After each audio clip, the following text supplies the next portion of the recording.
Del, je te le fais que pour toi, d'accord? Et en exclusivité. Pour tous ceux, je pense à tous ceux qui n'ont pas de machine à coudre et qui vont vouloir sortir de chez eux. Alors je t'ai concocté un petit tuto manuel avec petits points à la main pour que tu saches enfin coudre. Et là tu pourras te la péter, mais un truc de dingue. Allez, à tout de suite. Alors, pour ce faire, il te faut un petit carré de 20 sur 20. Voilà, qui est ici. Petit carré de 20 sur 20. Ici, tu as des petits crans. Alors, je vais te le montrer sur mon petit patronage, ce sera plus simple. Ici, tu as des crans, une série de crans. Un, 2, 3. Espacés ici, ça fait 5 cm. Ici, 2,5, 2,5, 2,5. Tu fais ces petits crans ici. Ça va t'aider à faire le fameux pliage pour ton petit masque. Ok. Il va te falloir aussi des élastiques si tu en as à peu près pour une femme moyenne, une longueur de 16 cm. Et pour un homme, 19 à peu près. Voilà. Je te montre ça. Alors, la suite. Là, tu as coupé donc ton petit carré. Il t'en faut deux, n'est-ce pas? Il te faut évidemment du fil et une aiguille. Et là, en fait, ce que tu vas faire sur tes crans, les premiers, tu vas replier de cette façon, en fait. Tu vas superposer tes crans l'un sur l'autre, comme ça, comme ceci. Alors, je ne sais pas si tu vois bien, comme ça. Hop, tu les replies l'un sur l'autre, de sorte que ça fasse un petit accordéon, en fait. En gros, c'est ça. Alors, évidemment, tu te munis d'épingles, c'est mieux, c'est plus pratique. Hop. Alors, je vais te montrer de l'autre côté comment ça fait. Ce qui fait que, en termes de couture, on appelle ça, ça va créer un pli creux. Voilà, ici. Et sur le devant, ça fait ça. Alors, de l'autre côté, tu fais exactement la même chose. Tu replies tes crans l'un sur l'autre, comme ça.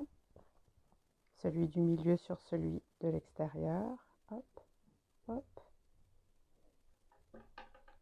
Alors, le pliage, il n'est pas très important. Ce qui compte surtout, c'est la couture que tu vas faire pour un peu consolider. C'est un peu ça. Parce que généralement, tiens, j'ai oublié, mon cran est parti. Ah, il est là. Généralement, c'est toujours ce point-là que les gens ne savent pas faire. On appelle ça en couture le point avant. Non, je dis des bêtises. Le point arrière. Voilà. Et du coup, ça va te donner ça. Trop belle.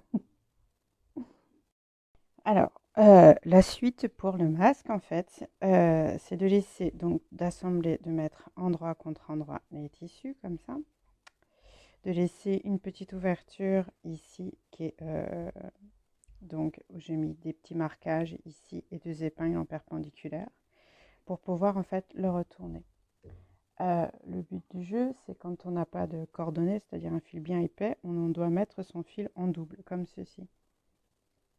Donc pour ce faire, tu prends ton aiguille avec un chat CHAS suffisamment grand et en fait tu introduis les deux brins extrêmes de l'extrémité du fil à l'intérieur, ce qui va te faire une petite boucle ici. Oups. Alors, je ne sais pas si tu vois ici, une petite boucle qui va apparaître sous vos yeux ébahis. Et là, dès que tu as cette boucle, hop, tu attrapes les deux brins et tu serres. Ce qui fait que tu vas avoir une... Alors, je ne sais pas si ça se voit très très bien. Bon, bref. Hein, pour le cadrage, on n'est pas Martin Scorsese, il nous excusera. Évidemment, on fait un petit nœud à son fil. Tac.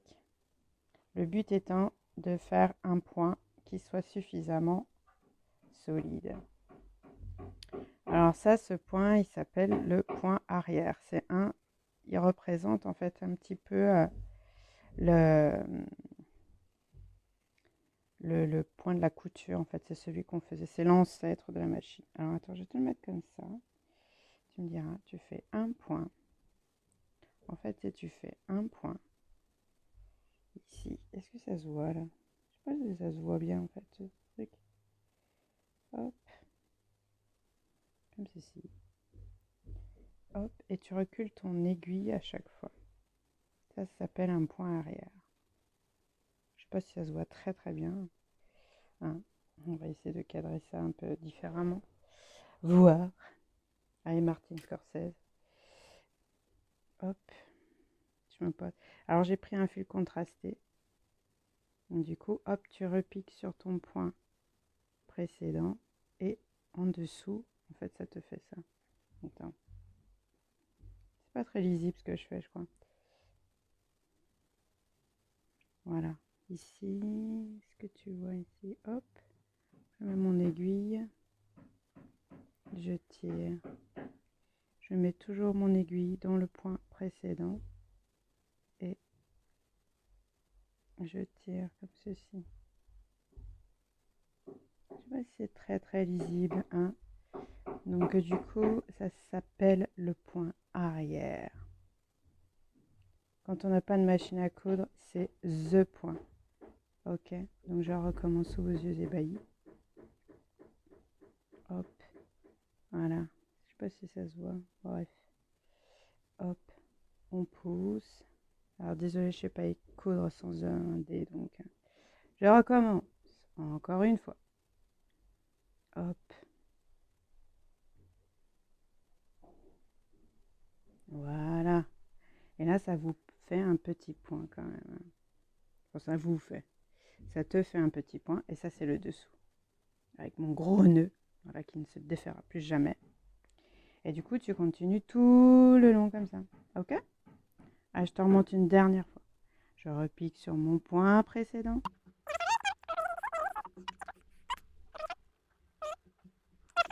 Allez, à tout à l'heure. Alors, on va arriver au moment du retournage. Je te remontre encore si tu as loupé l'épisode précédent.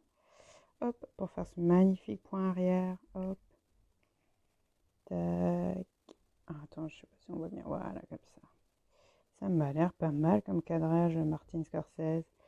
Alors ici, hop, je repique dans mon point précédent. Et je ressors un peu plus loin par rapport à mon autre, à mon fil. Voilà, hop. On va terminer ça. Ça va être le grand moment, mon cadeau, quoi, du retournement. Là, il est quasiment, je dis bien quasiment fini, quoi. Ok. Alors, tac, encore quelques points. Moi, j'ai fait de plus loin, mais bon, c'est pas très grave, c'est à l'intérieur, donc j'ai envie de te dire que c'est pas très très grave. Le but étant que ce point est un des plus solides à la main. Si tu fais un fil double, théoriquement, il devrait tenir quand même relativement longtemps. Voilà. Moi, j'ai vu ce genre de point fait à la main sur des corsets de 1800. Ils étaient toujours prêts en départ. Donc, ça se trouve dans une décennie. Ben, et ben, ton masque existera toujours avec ces petits points à la main que tu auras fait avec amour grâce à moi. Voilà. Hop, on fait un petit nœud. Je te montre l'arrière. Je vais couper tout ça. Hop, hop et hop. Alors, ça c'est l'arrière. D'accord? Voilà, quand même, c'est quand même relativement... Oh, moi, je trouve qu'en plus, c'est un point qui est relativement joli. Je l'aime bien, ce point. Donc là, on a laissé l'ouverture. Donc, on va retourner la bête. Alors, pour retourner la bête, c'est assez simple. C'est pas très, très compliqué.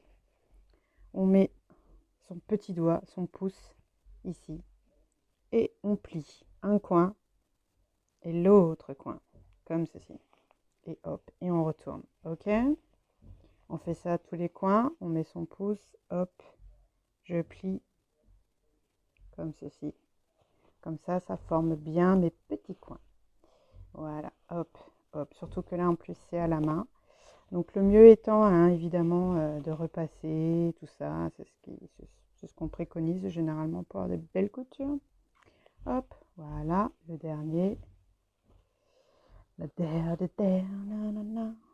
Hop, je plie et je replie comme ceci. Ok, donc là, on a bien ressorti nos petits coins. On retourne le bestiau. Et là,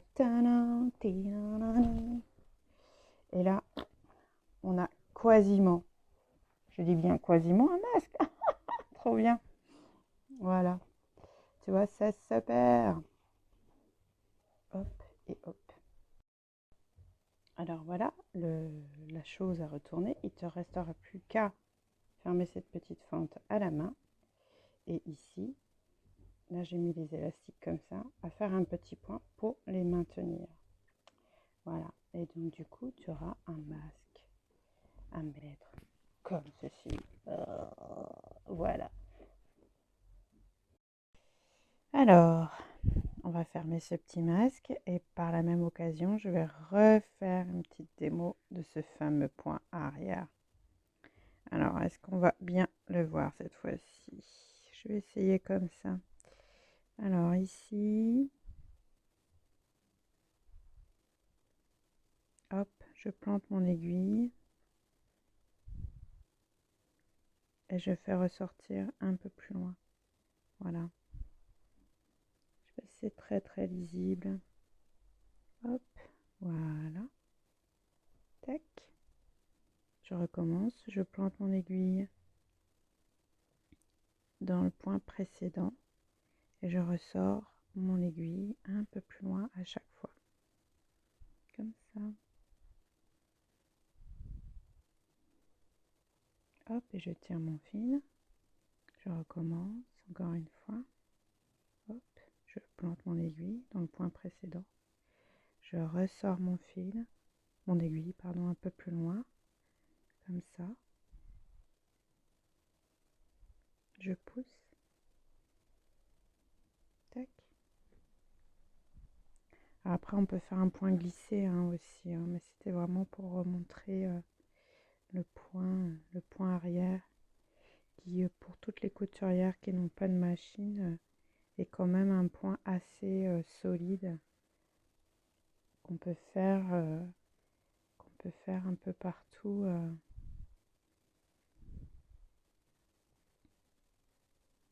Voilà, je pense que comme ça, elle sera beaucoup plus lisible. Mon point, voilà. Moi, c'est un point que j'aime bien utiliser généralement, que j'ai beaucoup utilisé au théâtre notamment, parce qu'il permet de réparer des choses très rapidement et très solidement. Voilà. Donc, j'ai pas vu beaucoup de vidéos en fait sur ce petit point que je trouve très utile moi dans ma vie de couturière. Voilà.